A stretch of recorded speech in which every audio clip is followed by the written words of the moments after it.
the 5-day pause announced by the US on the strikes on Iranian energy infrastructure that was announced by Donald Trump?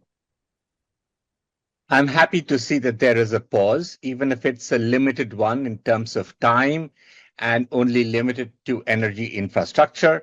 I understand CENTCOM is continuing its operations on various other facilities, but I would really wish that this be a complete ceasefire because this war was really very unfortunate. Right. About the optics of the same, Iran has denied that there was any contact and any negotiation going on, but Trump insists that Iranian side was the one to call for these talks. How do you see that? I think there are often very conflicting signs that come during a war. A war is not a very simple process, and the kind of messaging or mismessaging, narratives and counter narratives that are there. So there will be some differences in the voices.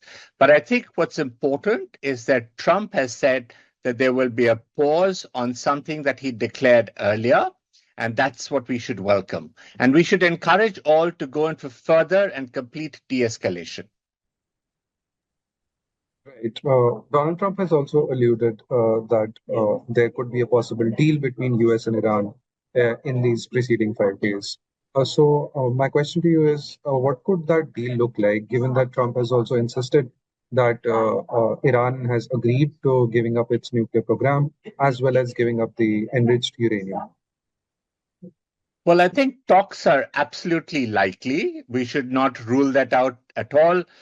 We all know that on the eve of the 28th of February, when the attacks began from Israel and the United States, the Iranians and the Americans were actually in consultations. And they were actually having discussions about the nuclear program of Iran and the kind of limits or safeguards that would be necessary. And the Omani foreign minister, who was actually the mediator in this particular process, had said that there had been significant breakthroughs. So I think if we can have a pause or preferably a ceasefire, and then talks are held between Iran and the United States, we should all welcome it.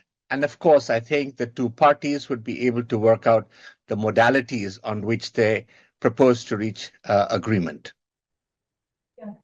Right. If US and Iran are able to successfully crack a deal, as Trump says it, would Israel be willing to follow that deal, or do you see this the war between Israel and Iran continuing nevertheless? Yeah. I think while the US and Iran would need a lot of effort to reach common ground, because the gap is quite significant. I mean, there was a point of time when Iran and the US and actually various other parties had reached agreement on the JCPOA. I mean, that was quite some time back. So there was this issue was in a sense resolved. And so we have a parameter on the basis of which we can have understanding. Understandably, there can be a JCPOA plus kind of demand.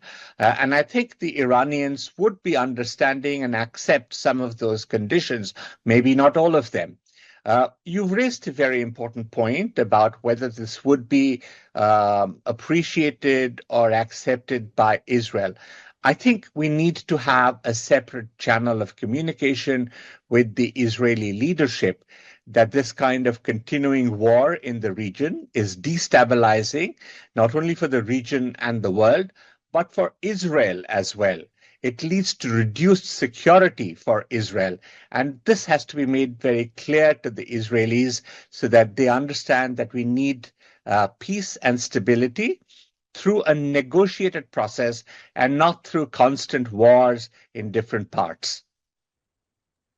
Right. Even Israel has an ongoing campaign right now against the Hezbollah in Lebanon, for example. And we see that, I mean, how do you see that the Israel-Hezbollah war and the invasion of southern Lebanon and how it affects the larger regional balance in the area? I think it's very unfortunate that Israel has continued this offensive against various countries, not only against the Palestinians, which still continues, but against Lebanon. And it's not simply Hezbollah, because, when you're bombing targets all the way up to the Litani and into Beirut, it's not just Hezbollah. There are targets that are being set up in Syria and in Iraq. So this is a much wider campaign that certain elements in Israel have launched. And I think there is a lot of division within Israel itself about this wider campaign. I think this is not good for Israel. And it's only a certain small group of people within Israel. Of course, in times of war, they all rally together, but it's only a small group of people who are of this very extreme attitude within Israel. So I think Israel also has to understand that the global community wants it to be living in peace and security. And this is not the way to either peace or security for itself, least of all for the region and the world. Right. We've seen that the GCC countries and the Arab countries surrounding Iran have come to face the brunt of Iranian retaliation.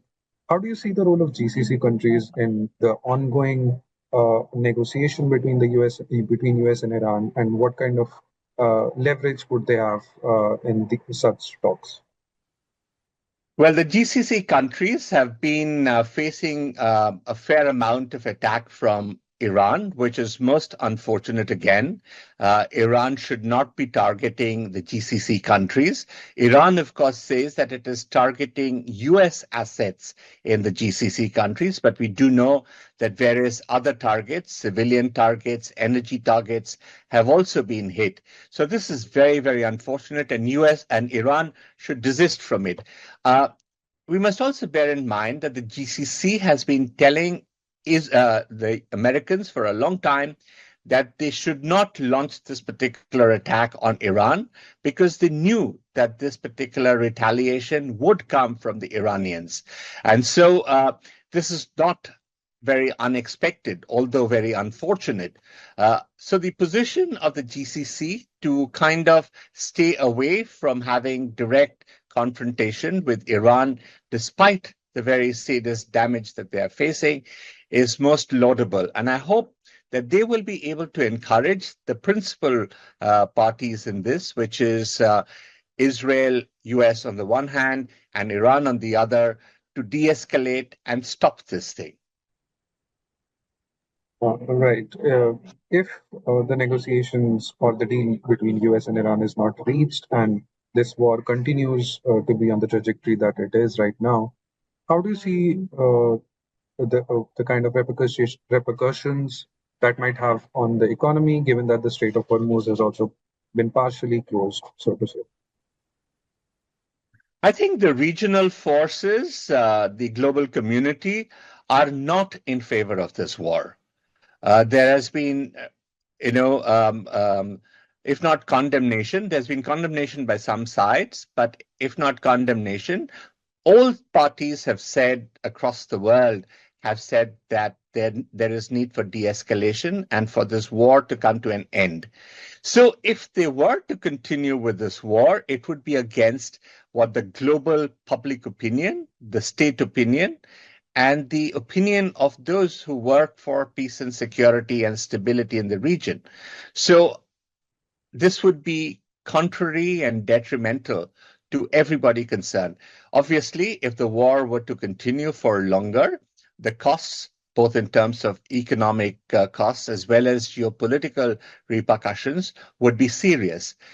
We had seen that there have been attacks on the nuclear facilities of Iran, and there have also been reports of a certain Iranian missile attack on the Israeli nuclear facilities. This is going to be a catastrophe. And I think all sides need to understand that this is not what the world needs, and they need to stop right now. So there should be no question of being so hot-headed or foolish in continuing with this war.